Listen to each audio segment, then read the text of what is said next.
When war hits the yield curve, how financial markets become the final check on military power. Flint West reporting. Let that sink in. Not the headline, not the press briefing, not the polished language coming out of podiums and briefing rooms. No, let the trajectory sink in. Because what you're watching right now is not strategy. It's escalation driven by reputation. Trump is looking for any pretext to escalate dramatically against Iran, including the use of a tactical nuclear weapon. Not because it's optimal, not because it's necessary, but because when a system gets challenged and doesn't get the outcome it expects, it doesn't retreat, it doubles down. Against any and all advice, ground troops are being amassed, positioned, staged, prepared. For what? An assault on a sovereign nation state, Iran. And the question isn't, can it happen? The question is, why is it happening? Because Iran didn't follow the script. Sanctions didn't break them. Pressure didn't fold them. Force didn't reset them. They absorbed it, adapted to it. And in doing so, they exposed something. They exposed the limits of the old US playbook. Sanctions, regime change, military pressure, the trilogy, the formula that used to work. Now it looks dated, predictable, incomplete. And when that happens, when the system sees itself reflected back and doesn't like what it sees, it reacts, not with restraint, with assertion. Iran has exposed the weakness, not total weakness, not collapse, but enough to chip away at prestige, enough to erode standing, enough to make the global audience start asking questions. And that's the real battlefield, not land, not sea, not air, perception. Because once perception shifts, power has to prove itself again. And in the mind of the Trump administration and Netanyahu's circle, there's only one way to do that. You don't walk it back. You don't recalibrate. You don't say, let's reassess. No, you double down. You send more men, more equipment, more signal. You make it visible. You make it undeniable. You make it loud. And that's where the risk compounds, because escalation isn't linear. It's reactive. All it takes is one move, one miscalculation, one exposure.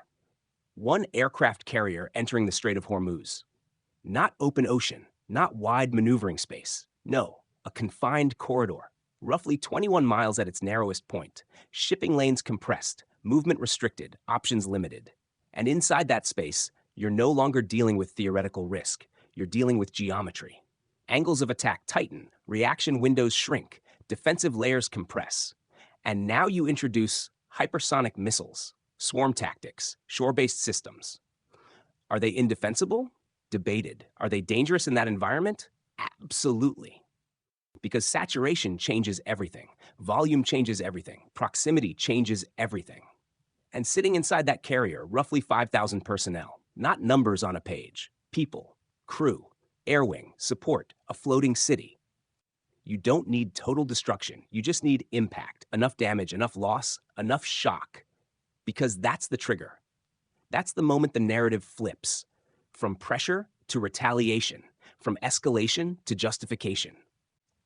This content is brought to you by Bobby Giggs. Promote your brand here and reach a wide audience across platforms like YouTube, Instagram, and Facebook.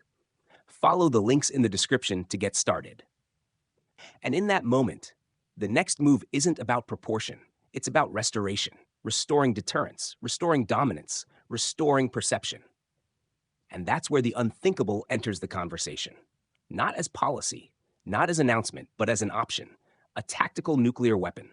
Not guaranteed, not confirmed, but sitting there inside the escalation ladder. Because once the system feels exposed, it looks for the fastest way to reassert control.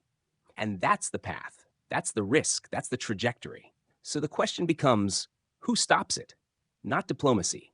Too slow, too fragmented, too reactive. Not public opinion, too divided, too delayed, too filtered. Not internal restraint, because internal restraint is already being overridden. So what's left? The bond market. The one system that doesn't care about narrative, doesn't care about rhetoric, doesn't care about prestige. It cares about one thing, risk. And when risk rises, it reprices. More spending, more issuance, more uncertainty. That gets translated into one signal, higher yields. And yields don't negotiate. They tighten conditions, they raise costs, they force decisions. Because now it's not just a military question, it's a financing question.